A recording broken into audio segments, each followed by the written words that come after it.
میوانانی عزیز خۆشەویستانمان دۆستانی ژینگە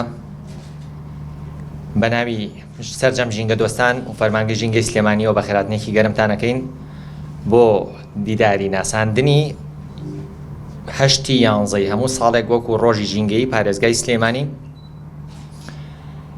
ئێمە خۆشحاڵین بە ئامادەبوونتان دووبارە بە خێر بێن. بەڕێزان خۆمان بە خۆشحاڵە زانین کە هەموو کاتێ ئێوەی بەڕێز سەرجەم ئەو لایەنانەی کە پێویستمان پێیان بووە پاڵپشتمان بوون لە پاراستنی ژینگە، چونکە ژینگە بابەتێکە نە بە کەرتی حکومی نە بە کەرتی تایبەت و هاوڵاتیانی ئاسایش ناپارێزرێ ئەگەر هەمومان کەسانی ئەکادیمی، کەسانی حکومی و سیاسەتمەداران لەگەڵ هاوڵاتی ئاسایی و بازرگانە بەڕێزەکان نەگەنە تەوەرێک کە هەمووی ژینگە بە ئەولەویە دووەرگرێ لە کارەکانیانەوە.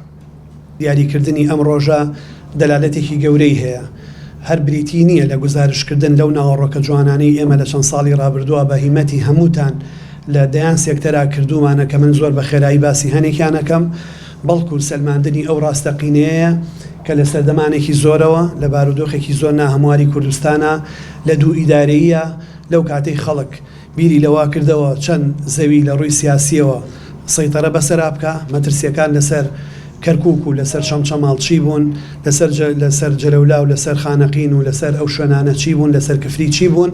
بەڵام بەڕێز ڕەوانشاد جەنابی مام جەلال وەکو سەرۆکی هەرێمی کوردستان لە ئیداری سلێمانی بیری لەوە کردەوە کە ئەم بڕیارە دەربکا و ئەم ڕۆژە کە بڕیارێکی تایبەت بە پاراستنی ژینگەی تیا دەرچوو بە سوپاسەوە بە وشیاری و ئاگایی و زەنگینی و زیرەکی دەستەی ژینگەی بە فەرمانگەی ژینگەی سلێمانی پێشنیازیان کرد بۆ ئەوەی بێت بە ڕۆژی ژینگەی سلێمانی. ڕۆژەی لەبەری سەوزکردنمان هەیە، هەتا مانگی نوێی ئەم ساڵ 1970 دووەرە ڕۆژەی لەبەری سەوزکردنمان هەبوو.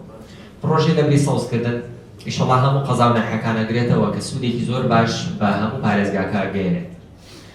1970 دووەم تۆ کەسێک شوێنێکی نییە بۆ سەوزکردن، ئەم بیانوەی ئەبڕی کە ژینگە هەموو جارە عەرقەلەیە لەبەر بەرەو پێشچوونی کۆمەڵگاتە، لە بەردەم بەرەو پێشچوونی کەرتی ئابووری و بەرهێنانە. ئەگەر شوێنی نییە شوێنێکی تری بۆ دیارەکەین بە هەماهەنگی لایەنە پەیوەندیدارەکان. کۆمەڵێک مادەی قەت یەکی لەوانە سایپەر مەسیرە کە بۆ کوشتنی مێرو بەکارێن، مێرولەی ماڵەکان دەرمانی سون و مێرولەت کاتە خۆمان لە ماڵانە بەکارێن. ئەوە یەکێکە لە موادانەی کە سامە لە هەمان کاتیشە قەدەغنکراوی نێودەوڵەتی بە قاچاق هێناوەرێن.